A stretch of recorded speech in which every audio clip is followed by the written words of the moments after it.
So we are going to wait a moment and just let folks into the webinar, and we will get started shortly. But I do see we have a number of people who signed up, so I want to give folks that opportunity to join us with the start. Again, we'll just wait a little bit and we'll start shortly. Excellent.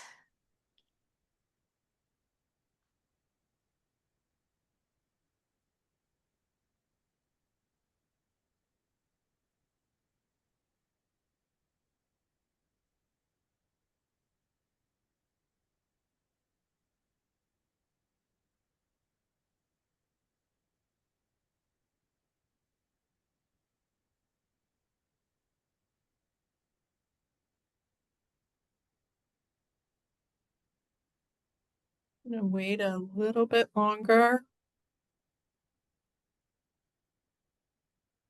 Again, we want to be mindful of everybody's time.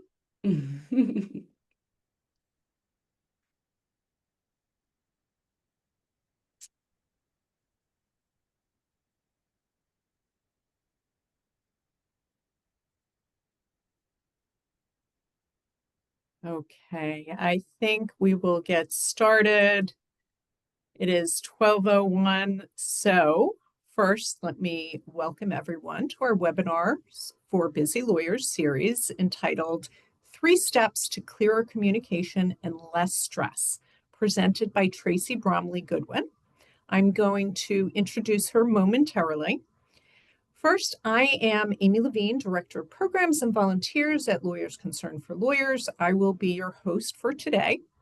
And if you're joining us for the first time, or as a reminder, Lawyers Concerned for Lawyers provides a range of confidential and free services to support the legal community's well-being. This includes one-on-one consultations with licensed clinicians for mental health and substance use disorders, support groups including recovery groups, educational programs like this one today, and including customized programs for individual organizations, and finally, one-on-one consultations with our law practice advisor on law firm practice management and professionalism. As a housekeeping note, we love and encourage questions, so please use the chat function for those questions, and we'll get to those at the end of the program. And now I am very honored to introduce our speaker for today. Tracey is a communications and productivity expert and coach who combines neuroscience with personal and professional experience. She coaches attorneys privately, as well as working with law firms to boost attorney productivity by improving organizational, time management, communication, and conflict resolution skills. Tracey has a Master's of Arts in Education with a specialty in conflict resolution from Lesley University and has 7 coaching certifications. She is the co-author and the award-winning of the award-winning book, Navigating ADHD, Your Guide to the Flip Side of ADHD, and is a 2-time recipient of the Innovative Programming Award at the International CHAD Conference. I encourage you to read her full bio on our website. And now, without further ado, I am going to hand it over to Tracey. Thank you, Amy, for the warm welcome, and welcome everyone. I'm so happy to be here today talking about effective communication, clear communication. And it's really a topic that I know we could continue to meet weekly talking about how we can all communicate more effectively. So today we are jumping right in so that we can help you get some tools that you can start using immediately. So to start with, I really want you to recognize, you are in the right place if you have the kind of mind that speeds along and it misses important details. Misunderstandings happen frequently, or at least they seem to. You're frustrated, you might be exhausted, you wish you could slow down, but then at the same time, you want to speed things up. And that you find that You often make mistakes, not when things are really complicated and your brain's in a problem-solving mode, but it could be in conversations or work you're doing when the part of it is really simple and not so complicated. So if any of those experiences are happening for you, they are real, and they certainly are connected to communication and communication skills. And let me see if I can move this along. Okay, tech issues. So here's how we're going to be framing this today. I really want you to be thinking about communication, effective communication, as a tool. So I know we think about communication every day. We're talking, we're having conversations, we're meeting, we're sending emails. But if you can really use communication as a tool, delegation will start happening with more ease. You will be able to sustain focus during meetings. You're going to get more done in less time. You're going to hit those deadlines. And what I think is the most important part of all of this is you feel better. So if that is your main takeaway today, I'm going to start thinking about how I communicate as a tool. That's transformative right there. Okay, so keep that in the back of your mind while we're moving along talking about communication. Okay, and that made us go backwards. So one other piece that's really important to know is that you have all of the communication tools you need within you, within your mind. You have them. The key is unlocking them and figuring out, why are you not using them in the ways that are most helpful? So that's what we're going to.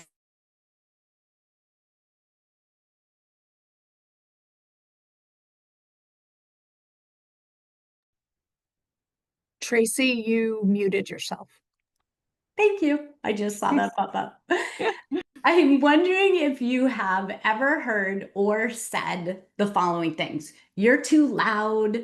You're just too much. Tone it down. Why are you so quiet? You're just too wordy. Why can't you just pay attention to what I'm talking about? An eye roll, perhaps. A question of, again, this is happening again. What is going on here? People don't even need to say these words out loud for you to pick up on the feeling that it's giving you, that these things are happening. You may have an internal form of communication happening with, why can't I just get this done like everyone else? What if people find out that I am not perfect?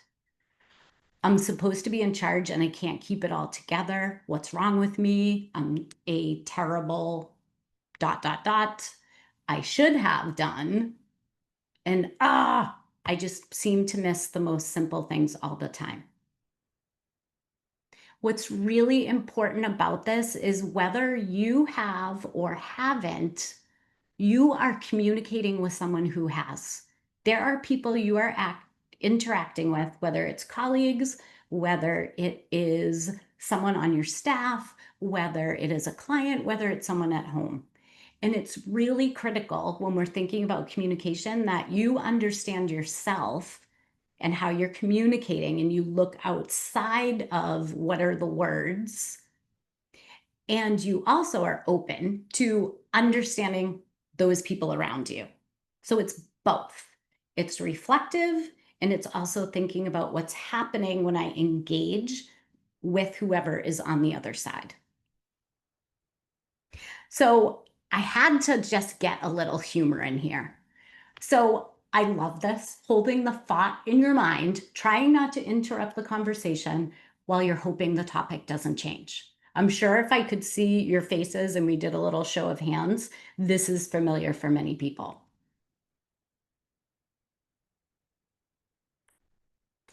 This one is also one of my favorites. Looking for where I asked for your opinion.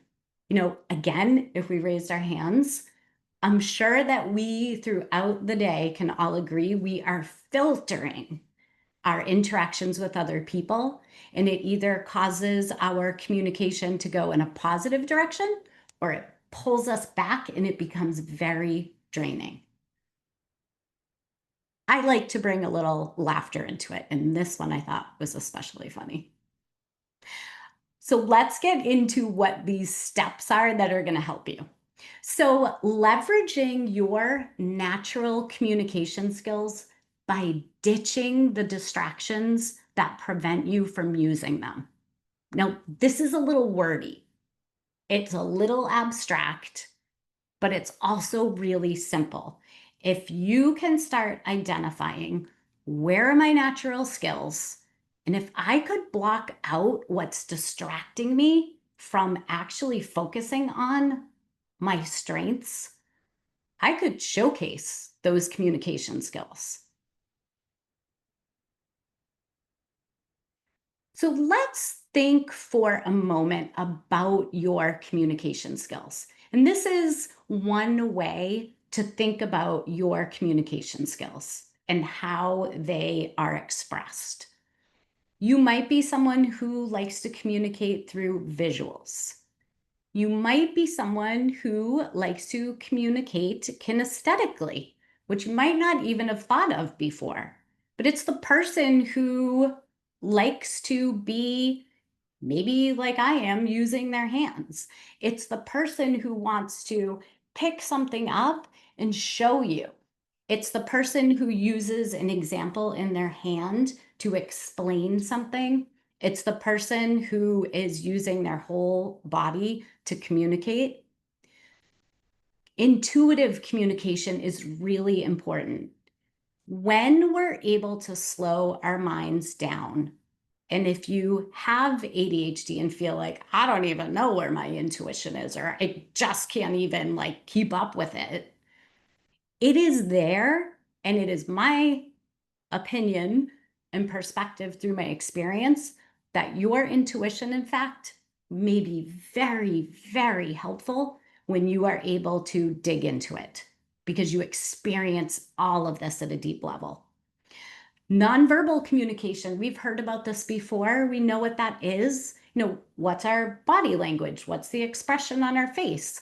If I had just sat here before we started, expression or not, how would you have described me? Would you have said I looked relaxed? Did I look tense? Am I angry? I might hide some of those things underneath, but we can often get a good picture on the outside. And I might have that as a form of my communication, that I like to express things without words. There's written communication, of course, and auditory. Okay. This goes for how we express when we're communicating and how we prefer to take information in. Take a moment and just think to yourself, where are your skills when you think about how you communicate? What feels challenging for you to pay attention to when other people are communicating in a particular way? When you get clarity on this part of communication, you can set the stage for yourself before you enter into conversations. You can consider, am I going to need to be sitting listening the whole time? And I'm actually more of a kinesthetic kind of person. You're going to need to think about, how do you bring movement into listening? How do you have something in your hand to help you pay attention because your brain needs that? How can you quiet what's happening around you and pause so that you can listen to your intuition? Once you get really clear on where your strength is and what's challenging, you can enter into your day, a conversation, a meeting. It doesn't matter what it is. You go into it very differently than coming in hot, not even clear on how you're showing up. So the other piece to this is dealing with those distractions. So if the goal is ditching the distractions the best I can so that I can highlight and be in the place of where I communicate best, you're going to need to definitely work on some of those distractions. And this is ADHD or not. I like to think about this as we're all dealing with distractions. We're dealing with distractions from what's happening in our world, what's happening in our homes, the phone, the fast pace. It could be internal thoughts, it could be anxiety. Throw ADHD into the mix, and it elevates the intensity that people are experiencing these distractions. And it's real. It's not simple to just ditch them. It is, however, possible. And here's some ways that you can do that. I'm quite certain that you're familiar with taking deep breaths. And I'm also pretty sure you may have heard and perhaps practiced box breathing. I know there's been excellent webinars on here and panel discussions talking about the power in breathing. Box breathing for my clients and busy attorneys. Box breathing is oftentimes a number one go-to strategy before having important conversations, meetings, resetting the brain. It can work for all of those things. If we had more time, I would have us give it a whirl. Simply box breathing, pick a number of breaths, imagine a box. I like to go with 4. I'm breathing in for 4. I'm holding for 4. I'm releasing for 4. I'm pausing for 4. And I'm doing 3 to 4 cycles of that. That is a way to block out distractions. It settles the brain. Delegate. We could have a whole webinar on delegation because there's a whole bunch of things that happen with this one. But keeping it simple, think of how distractions can often be eliminated by delegating. Distractions typically happen when we're doing the type of work that is not interesting to us. Perhaps it feels overwhelming, so we're avoiding it. When we can delegate some of those things that really aren't within our strength area, but we might be a little afraid to pass it over, when we do that, we can block out distractions. Hydration, I know everyone talks about this. Again, it's one of the number one simple things you can do. All of the research points to the fact that when we are dehydrated, we are not thinking clearly, which means you're not communicating clearly. They go hand in hand. Having a glass to sip cold water during a meeting. This isn't just about hydration. When we are thinking about a mind that gets distracted, oftentimes having something else happening in that moment, I'm not talking about multitasking. This is purposeful. I'm a kinesthetic communicator. I know I'm going to have to sit for a really long time. If I can reach over, pick something up and have it in my hand, it's going to help my brain focus on what the person is saying or what's happening in the meeting. I think we all know this one, moving our body. Oftentimes it feels like I don't have time. We do have a minute. We do have a minute to get up, stretch, sit in the chair and stretch, move around somehow to reset and get back into what we're doing. Using a fidget, this does not have to be what we think of with a fidget spinner. This can be something really simple, like holding a pen, not the clicky kind. It could be having a bracelet that you just happen to reach over and touch. We are going to talk about this next one in a few slides, but going into meetings with a clear intention is really important, and we'll come back to it. Sitting up straight, oxygen flows much better when we're aware of what's happening with our posture. And listening to white noise or music when we're working on communication that might involve we're typing something out, we are writing something down. That also serves as a way for the brain to not pay attention to all the other things going around and to focus on what's in front of us.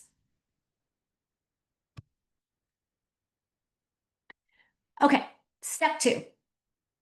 This is really important to think about is knowing your intention. And then what's really important is what is the reality of the impact? Okay, if we don't know what the impact is, we might be completely miscommunicating. Our words or email that we send might land in a whole different way than we think. So we need to get curious and ask some questions to even know if we're having the impact we desire versus making assumptions about that. So here's one way to think about this. When we're thinking about intention, it starts the person that we're communicating with or people take in what is being communicated.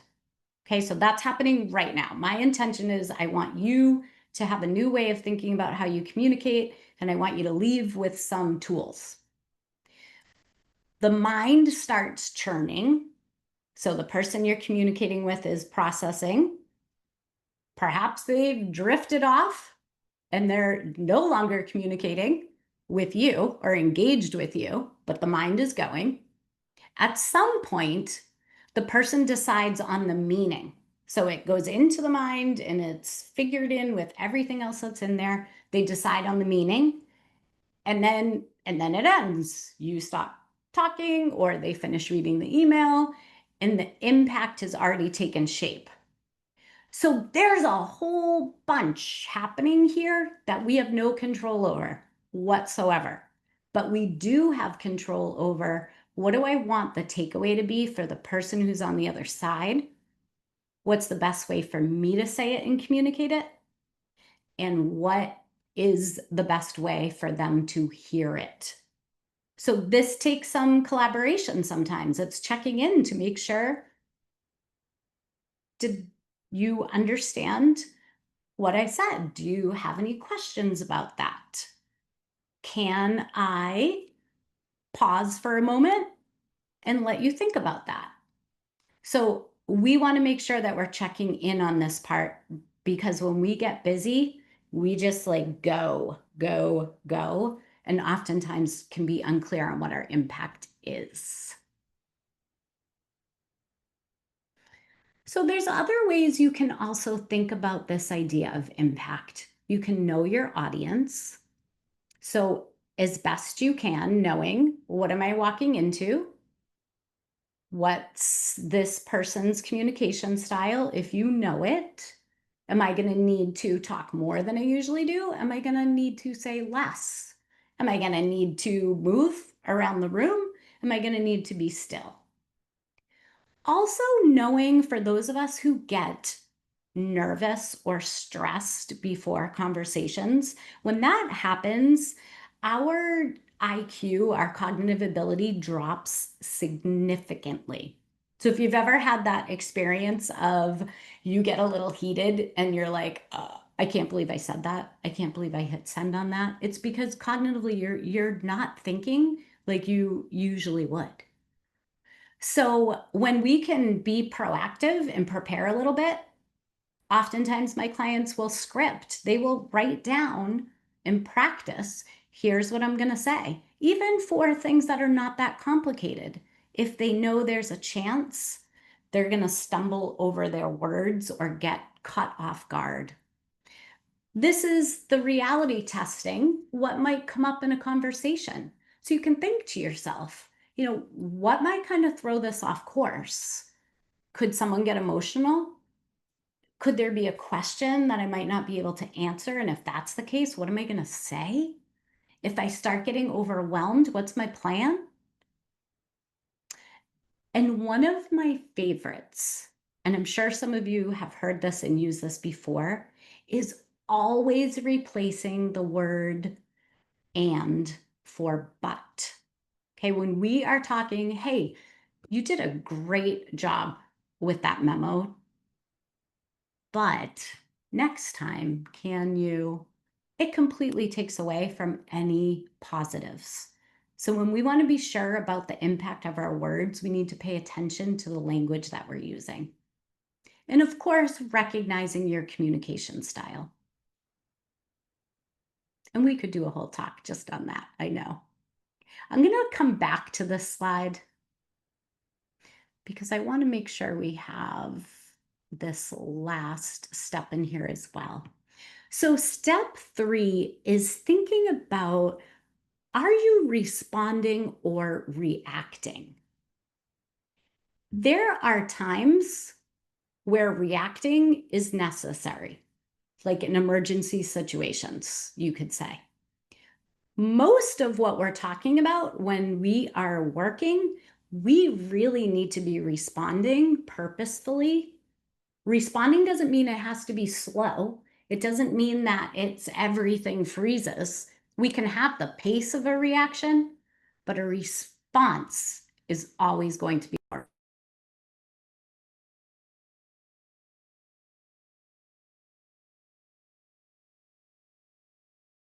I want you to think for a moment of a recent exchange that perhaps you weren't thrilled about. And I want you to think to yourself, were you in a responding mode or a reacting mode? And I want you to think of it in a way that you might not usually think of. I want you to think of not only externally words being exchanged, I want you to think of what was happening internally, because that is equally important. Reacting is draining and it lowers our cognitive ability. So if I am, and I think this happens a lot, especially when we're thinking about ADHD or other particular learning differences that people are facing and are challenged by, you may be masking and holding in a lot, and you are reacting from head to toe in your body. You are thinking in your mind, all sorts of things. We want to be aware of that dynamic within ourselves, and we want to understand it, and we want to name it, and we want to change it. And this is all possible. And it starts with just paying more mindful attention and just asking yourself. The more you ask yourself, the easier it becomes. The more you practice it, the easier it becomes. Communication that is clear and responsive, it always gives us more time when we're thinking we need more time to get more things done, and it gives us more energy. So, one other piece here that we want to think about is, because reactions are often emotional, they can be impulsive, and they might come from fear. We just need to make sure that we're doing a little reflection around this form of communication. So I want you to consider, are you afraid that if you communicate in a particular way, and part of this is human nature, by the way. Okay, so this is not a judging yourself. This is I'm seeing where I'm at so I can start responding. Maybe that people, you're afraid they won't take you seriously, imposter syndrome kind of things, that you might make a mistake and that you're supposed to be leading people through something. You're going to say something and it's going to make everything worse. Maybe just you feel like, you know what, I've tried to have these difficult conversations and I'm just giving up. I will never be heard. And so we just go into a avoidance reaction where we stop trying. One tip for that, when it feels like that avoidance piece, it's really important to find your allies. It's really important when there's difficult conversations, and part of the difficulty is because the person on the other side you are feeling like is difficult.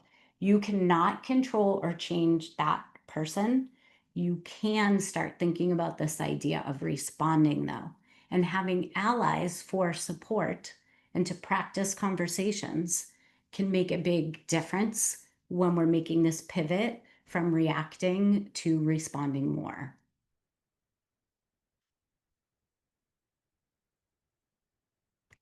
So we can also think about using powerful language here. that can be intuitive. It might, we know when things are intuitive because it feels right. It just feels good. It comes out of your mouth and it feels better. You write it down, you're like, yeah, I like how that looks and feels. So things like, I am confident this is the direction we should go versus, I think maybe this is what we should do. No, those are two different energetics there. And the I am confident is much more of a response. Sorry to bother you becomes, I appreciate your help, and there's something I need another set of eyes on. I'm coming from a place of confidence rather than, think I might have messed this up again, or I never seem to be able to do this myself. Two very different things. I am sorry I'm always asking these questions. These clarifications are so helpful for me. I'm going to go back and finish this up. Insert silences when needed. I know some of us get really uncomfortable with silence. Silence is a game changer. I love silences. I have never, I know it's a little different, but I have never minded awkward silences. They always cause a conversation that may not have happened if we talked right through it and got nervous. So practice that, inserting silences. It is also perfectly fine if you are someone who needs more time to process information to simply say, I need a moment to consider that. That is okay to do that. And I think oftentimes we don't give ourselves permission to actually just pause because everything is so fast. And I know everything is fast for you. If we're talking about ADHD, I know it might be moving even faster, and some of it might feel like standing still, but it's always okay to be transparent on what you need when having dialogues. All right, so as we come to the end, we want to be thinking about your leveraging skills. And you're doing that by working on blocking out some distractions. That's how you're able to leverage your skills even more. We want to be intentional and think about that impact. And you want to be responding as much as possible. Those three things are going to make a big difference in your productivity, in your energy, in your confidence. They're all going to go up with some changes. So as we end, I would love for you to take a moment, write down two things you are going to try out. Any of the two things. It could be you're just going to think about something different. Could be you're going to have a different word choice. Two things. And consider how you're going to remember to do those things. When we're in this kind of setting and we're getting information and then we're going to leave and we're going to go implement it, sometimes it can be hard to get back to remembering to implement it. And we're on because you're busy. You're incredibly busy and the stress levels are high. And when those stress levels are high, again, our cognitive ability goes down.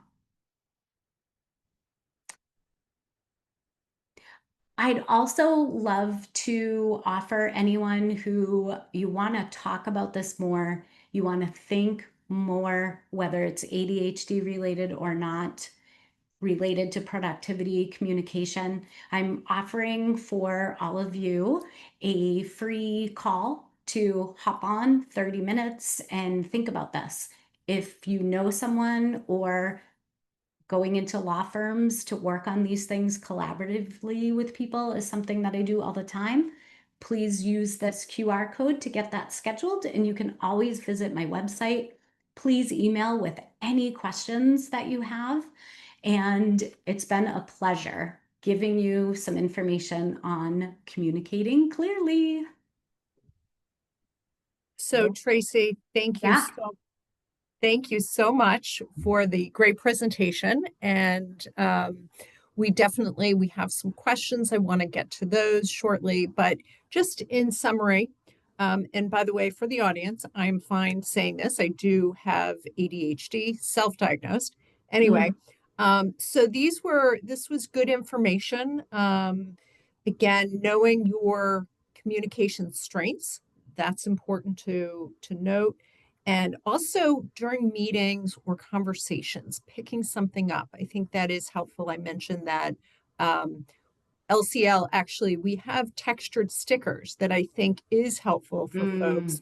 You know, I tend to hold pens in my hand during meetings and things like that. But this sticker, I think, can be helpful because it provides that stimulation that you were talking about.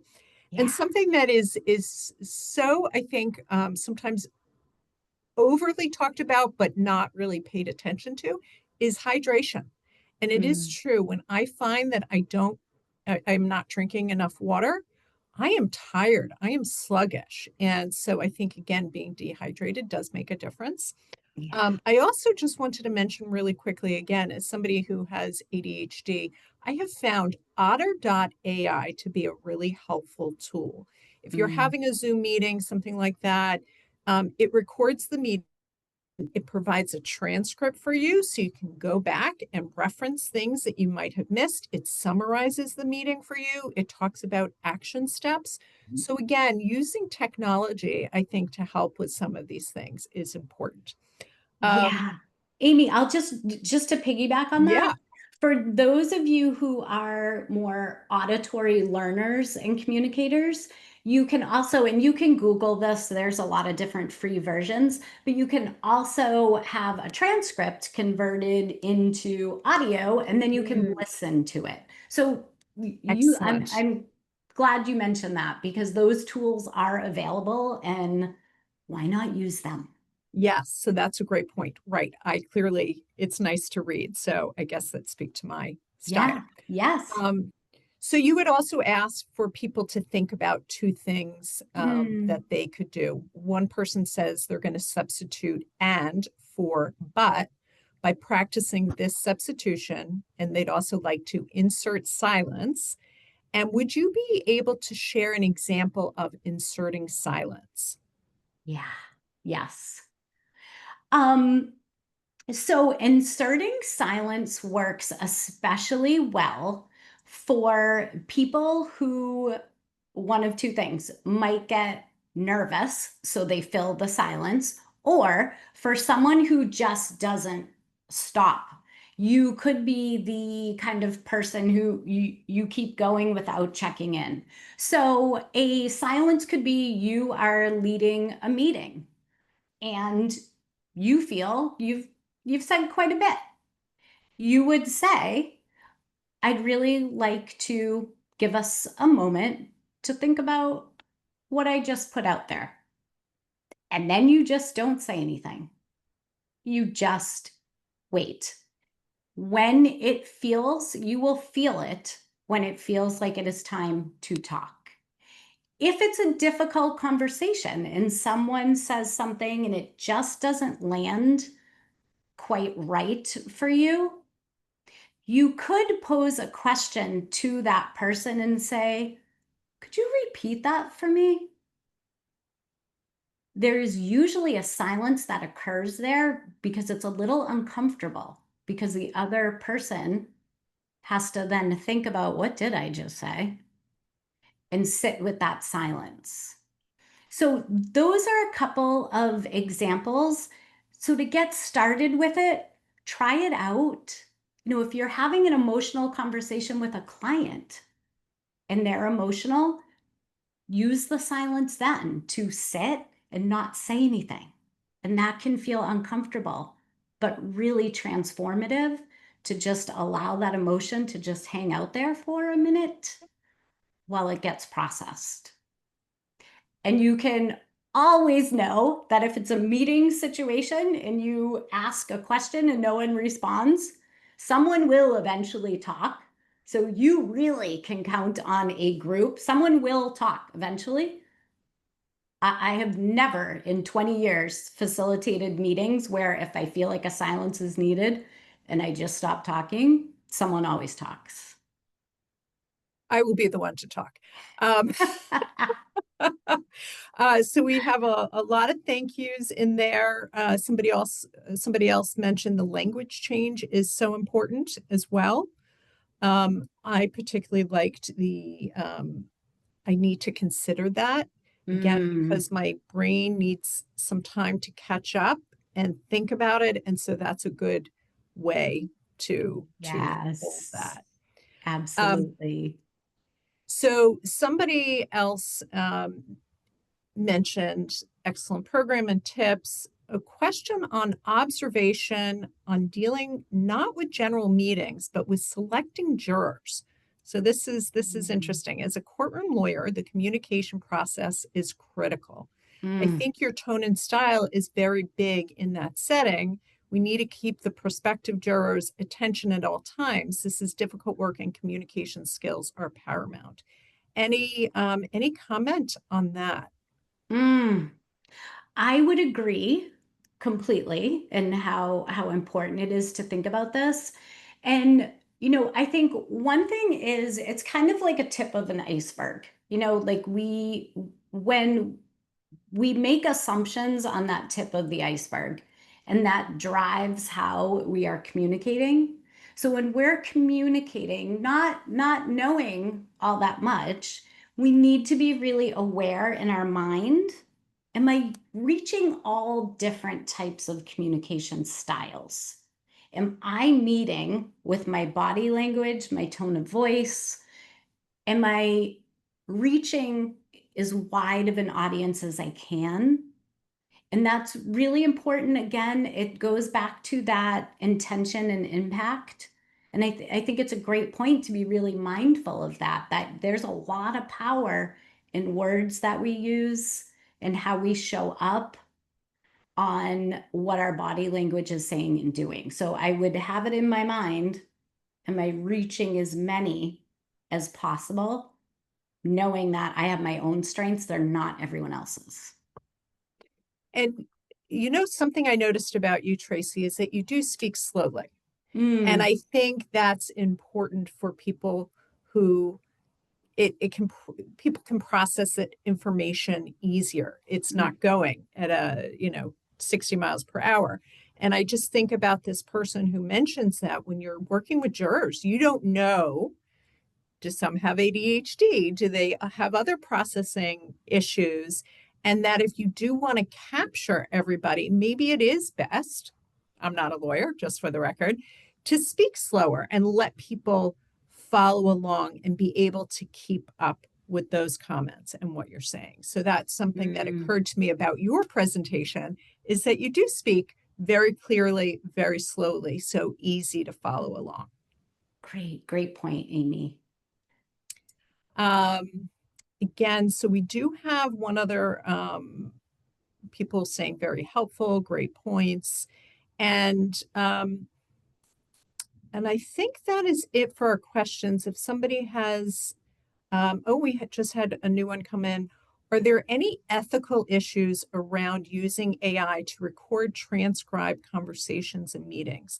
Presumably, you'd need to inform the other participant. And I'll just jump in and say, yes, absolutely. You need to ask for their permission. Is it okay? Let them know. Usually, at least on Zoom, there is a feature that said, this is recording. Is that okay? So that person does have that choice. Again, it might not be to transcribe. Maybe with clients, you can explain the reason why. But absolutely, you need to ask them and get their permission. And you can explain again, I can help you better in the long run by reviewing our conversation.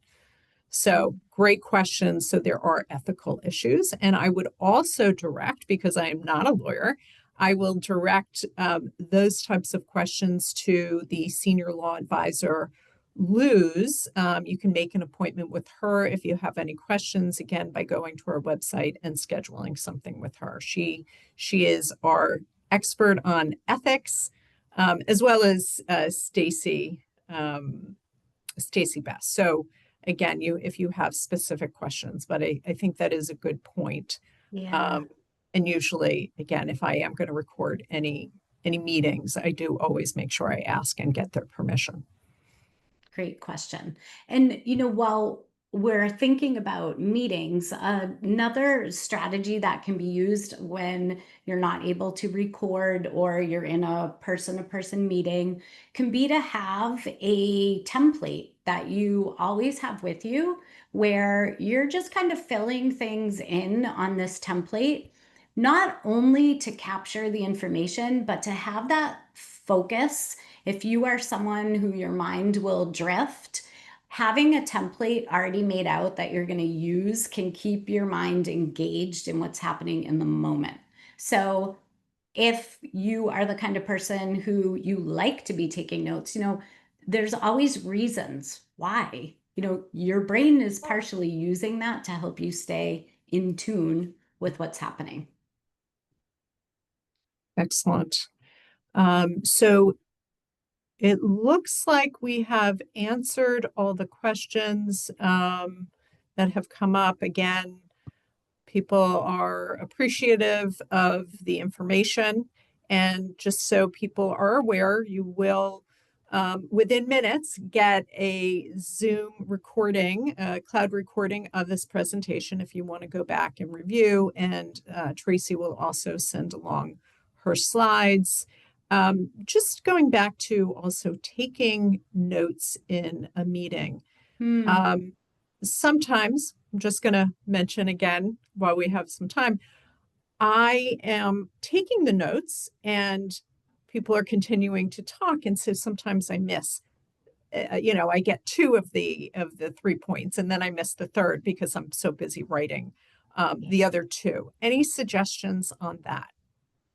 One thing that I like to do and find helpful is to make notations on your notes of miss this point here or signify it somewhere, because you won't even remember later, most likely, that you missed a point at all unless you capture the fact in the moment that there's something that you missed. So one of my favorite things to do is encourage people to do that, whether it's a star or you're highlighting a blank section, and then be able to either talk with someone or ask a question that fits in between those 2 points that you need some clarity on. And always asking for clarity.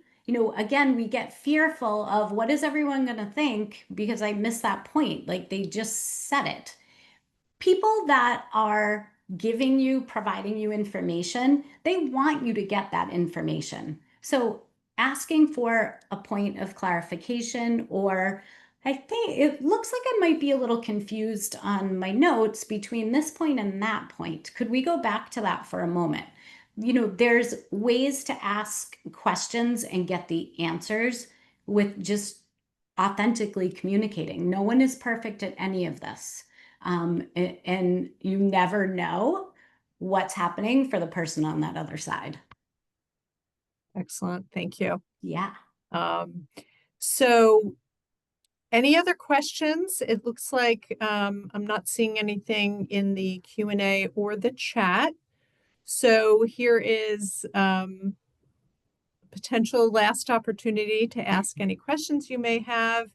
If not, we will say goodbye to Tracey and thank you so much for this very helpful information.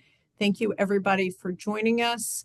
And hopefully you were able to have some really good takeaways.